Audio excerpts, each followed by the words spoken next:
Hello guys and gals, welcome back to another episode of Haunted Gaming. This time we do another non-gaming creepypasta called Abandoned by Disney. This creepypasta begins by the author telling us that the Disney Corporation was responsible for one actual ghost town, or island. Disney had built a treasure island resort in the Bahamas, but this venture never began as a ghost town. In fact, it was just an ordinary resort for tourists to relax at. The author tells us this place actually exists, and Disney spent $30 million on the resort before abandoning it. It's a lot of money. Disney stated this was because of shallow waters, and so ships couldn't operate safely in them. But the author tells us these reasons were just excuses. In fact, the actual reason was because of Mowgli's Palace. Mowgli's Palace, Disney had begun construction of this palace in the late 90s. It was jungle-themed and it was supposed to be the center of the entire resort. Mowgli is a character from the story The Jungle Book. Basically, Mowgli is an abandoned child in the jungle raised by animals, according to the author. The palace was controversial from the start. Disney bought a ton of high-priced land. In fact, even gaining the land was supposedly controversial as the local government had claimed eminent domain, which, for those of you who don't know, is the practice of taking land from private owners for public use. The owners do receive some compensation for the land that is taken from them. The government took the land for a highway project, but the locals knew full well what was happening, and nicknamed the project the Mickey Mouse Highway. Disney showcased concept art to the locals at a city meeting at one point, but the concept art actually showcased this giant Indian palace surrounded by jungle with men and women in loincloth and tribal clothing. Supposedly everyone grew really outraged at this sight. Some people tried to storm that presentation, but they were subdued by security. Disney had razed the homes and cleared the land for their project. No one could do anything. Local TV and newspapers couldn't say a word because of Disney's media holdings. Finally, constructions were completed, and visitors actually came to the resort, and tourists began to flood the, once calm city. Then, out of nowhere, Disney just shuts this palace down, or this resort. It was a loss to Disney, and the locals were really happy. The author tells us this fascinated him or her, and they decided to do some exploration into this resort. The author researched up on the resort for about a year, but never got many results because a lot of the information was actually removed from any Disney website or any resource. There wasn't anything on the local news, and, the author even learned that the corporations can, even remove links off of various search engines. So, the author couldn't find any information, and so the author relied on the old map to locate this resort, an old map that they had received, to basically locate this resort. And, the author remembered having this map months into his or her research. But, after months, the author found the resort. Finally, locals weren't helping, and some even actually appeared angry when the author asked them about the location. But once reaching it, it was covered with overgrowth. Upon reaching the gates, the author saw the large wooden gates, once looking beautiful, but, now decrepit as time goes on. On the gate was a sign made of scrap metal. On the sign was "Abandoned by Disney." The inside of the palace was bare. Everything looked like it was gone or stolen, and only large things, too difficult to loot remained. The author checked all the rooms in the palace, and every room looked, looted. In the kitchen, it appeared the hooks, which once held meat, were still swinging. In the bathroom, the stalls and urinals were smashed, but the water still appeared to drip from the faucets, and sometimes it even ran freely with water, even though the water should have been cut off a long time ago. Skipping some rooms, the author left the palace, but, heard some whisper upon leaving, but realized it was probably flowing water playing tricks on his or her mind. The whisper sounded like two people talking. One person said, "I didn't believe it." The second person gave a short little reply, with the first person stating, "I didn't know that. I didn't know that." The second person simply said, "Your father told you." The first person simply started weeping at that point. The author didn't find anything too interesting until spotting a lifelike statue of a python in the courtyard. The author approached the statue and took a photo. While taking photos, the python eventually looked into the author's eyes and disappeared into the jungle.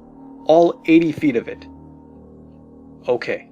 The author was incredibly surprised, started to back away and run back into the palace, and rested on a nearby staircase until feeling better. That staircase led downwards.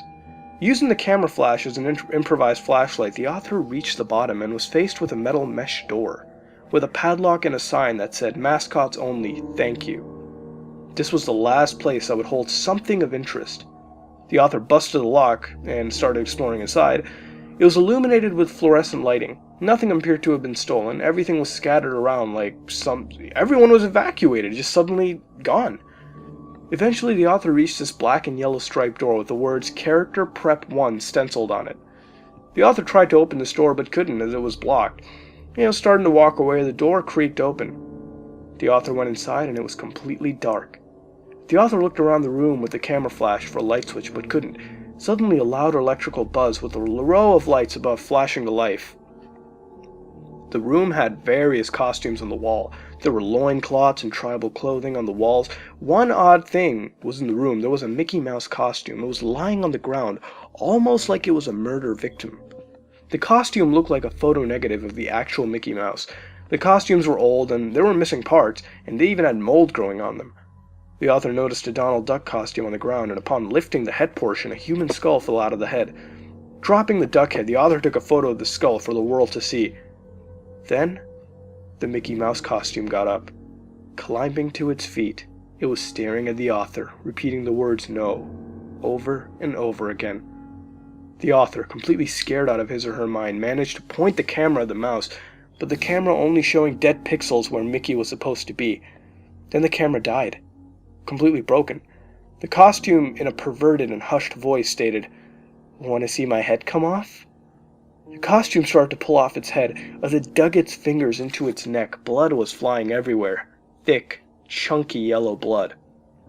The author turned away from the sight and saw the final message clawed into metal with bone and fingernails. Abandoned by God. The author never got the pictures out of the camera, which appeared to be broken. The author never blogged or did anything. It was clear Disney never wanted anything to be released to the public. No one liked the author getting in, and nothing like the dreaded Mickey ever getting out. So, this was the third non-gaming creepypasta that we've done, and it's actually pretty good. For starters, I really love this creepypasta because the island it talks about actually at one point existed. Yes, this was a real resort created by Disney, but it was then abandoned. It was called Treasure Island, but the name was later changed and it was recognized as a zoological park. It was closed in 1999. We'll get to the history a little later. These photos I'm showing you belong to an urban exploration group called Flurbex. Their site's link is in the description if you want to go check them out. These photos are from the resort this creepypasta is based on. According to the creepypasta, a lot of items were stolen and some work materials were left behind as if people were evacuated. And this could be true since in a way the pictures and the creepypasta do have some correlation. It looks like this island was just abandoned by Disney, and it also had history, which we'll get into now. So in 1974, it opened with the name Treasure Island. In 1978, it was renamed to Discovery Island to resemble the island's tropical nature, and also to get rid of any references to pirates or any such things.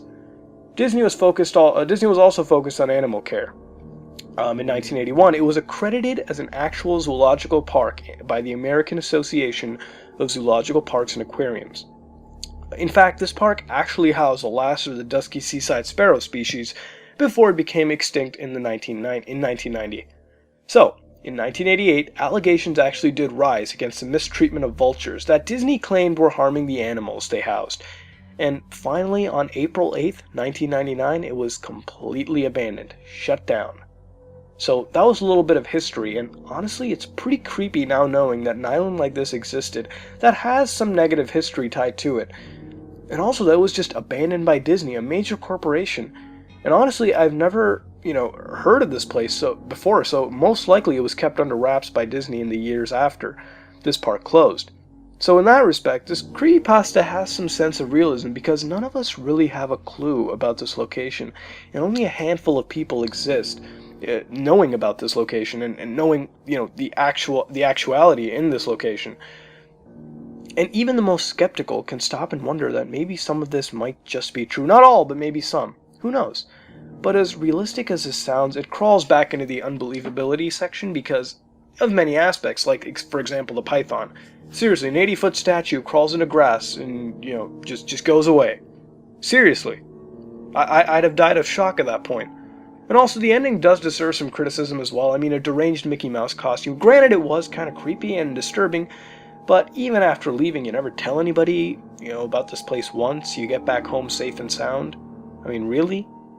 Finally, the last bit of criticism I have is that the author should have used some of the park's history to play into the creepiness of the creepypasta.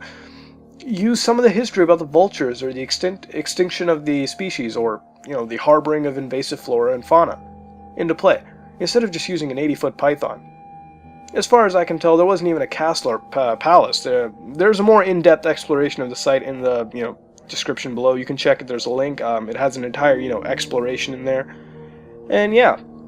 But still, in the end, I do enjoy this creepypasta because hell, it's creepy, and to be honest, no one really knows all about this place as far as I know, and I guess I can give the guy some slack for not telling anybody. I mean, hey, if somebody came up to me and told me, hey, there's an 80-foot python that just slid into the grass, and there's a real-life costume that just, ripped its head off, I'd be calling the mental institution at that point, so I can give that slack right there.